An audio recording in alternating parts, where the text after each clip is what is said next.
Você já percebeu que a queda de cabelo ela pode ir muito além da genética ou somente do estresse? Hoje a gente vai analisar um estudo de caso onde a ciência explica como que esses biomarcadores podem estar correlacionados com essas possíveis causas. A gente vai analisar um estudo de caso de uma paciente chamada Gabriela, e a Gabriela, ela tinha muita queda de cabelo quando ela veio aqui na clínica. Vou mostrar para vocês como que esses biomarcadores podem estar associados a essas possíveis causas e impactar na saúde do cabelo. Se você gosta desse tipo de conteúdo, já deixa o like aqui, compartilha, comenta aqui no vídeo para que eu possa trazer mais conteúdo sobre cabelo e saúde. Vamos começar apresentando o caso para vocês entenderem o contexto. Quando a Gabriela chegou aqui na clínica, ela reclamava muito da queda de cabelo. Inclusive, na consulta, a gente faz um exame pull test, que a gente faz um teste de tração suave.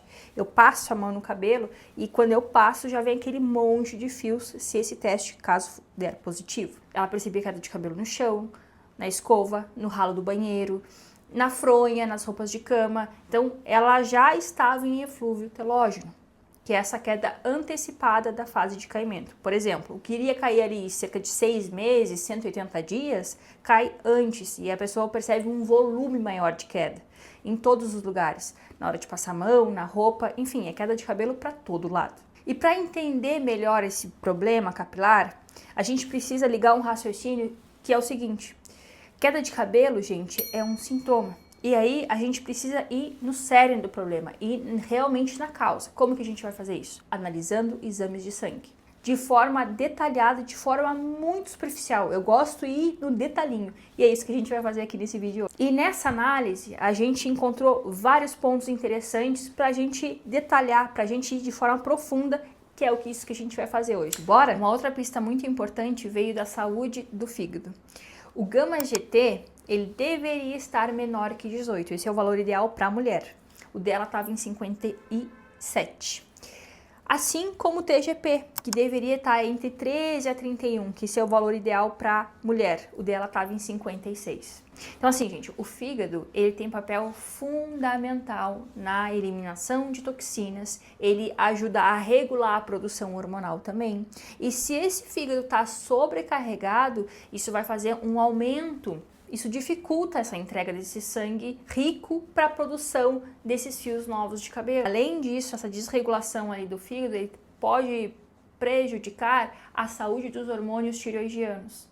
A gente precisa ter uma boa saúde tireoidiana, uma boa energia celular para que o folículo ele consiga ter essa capacidade de produzir fios novos e fios fortes, fios ancorados na fase de crescimento. Além disso, a gente tem uma B12 abaixo do valor ideal. O que é considerado um nível ótimo de saúde? No mínimo 500 a 900.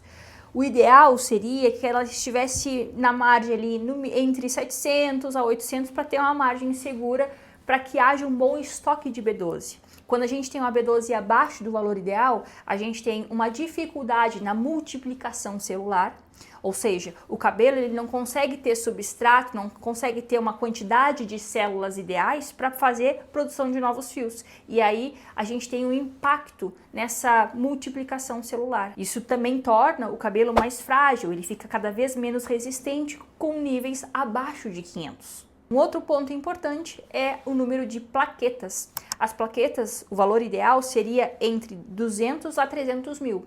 E o dela está abaixo do valor ideal. E isso impacta como no cabelo? Impacta na capacidade de regeneração tecidual. O couro cabeludo ele precisa que haja esse processo de regeneração tecidual. Nesse caso dessa paciente, por exemplo, eu jamais faria um microagulhamento. Por quê? Porque a gente precisa dessa regeneração tecidual quando a gente faz um procedimento não cirúrgico minimamente invasivo. A gente precisa otimizar esses níveis de plaqueta, otimizar esses níveis de B12 para depois pensar em fazer um procedimento mais invasivo não cirúrgico. Um procedimento minimamente aí que vai causar essa arranhura na pele, né? Para quem não sabe o que é microagulhamento, só fazer um adendo aqui, é como se a gente passasse várias agulhinhas na pele para causar uma espécie de arranhão, para que essa pele consiga se regenerar. Só que quando a gente tem plaquetas abaixo do valor ideal, essa capacidade de regeneração tecidual, ela já está comprometida. Então não é interessante a gente entrar com procedimentos que vão exigir mais da pele se a pele já não está com essa capacidade boa para fazer essa regeneração tecidual. E aí a gente entra aqui no raciocínio da inflamação e da resposta imunológica.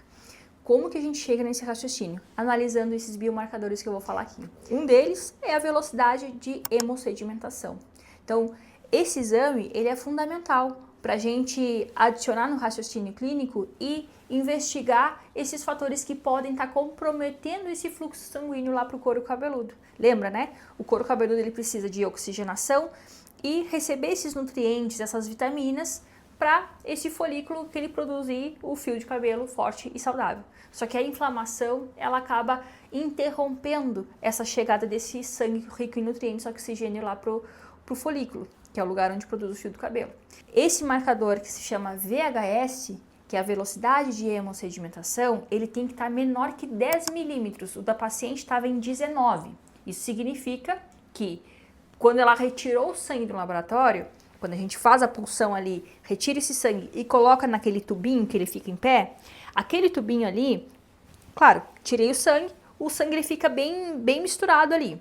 É como se eu tivesse água e óleo ali misturado nesse tubinho de ensaio.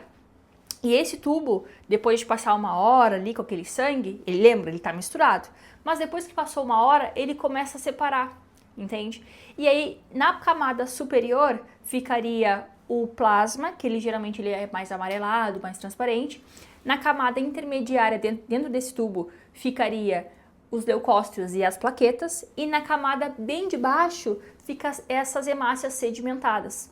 Então elas vão caindo. Esse sangue, que ele está bem misturado, com o passar do tempo ali de uma hora, ele vai caindo e vai descendo lá para baixo. E aí a gente tem essas camadas que ficam ali dentro desse tubinho.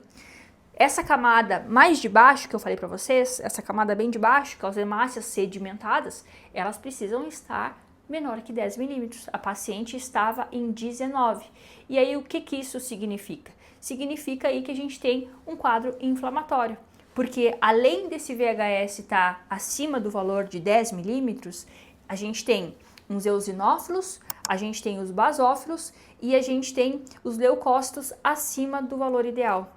Entende? Então a gente precisa correlacionar, a gente precisa tratar essa inflamação, esse quadro inflamatório, essa resposta imunológica que estão aí elevados, que estão disfuncionais, esses biomarcadores, isso impacta totalmente na saúde do cabelo. Isso significa que mesmo que a tireoide esteja produzindo esses hormônios de forma eficiente, o corpo ele não consegue utilizar de forma correta esses hormônios.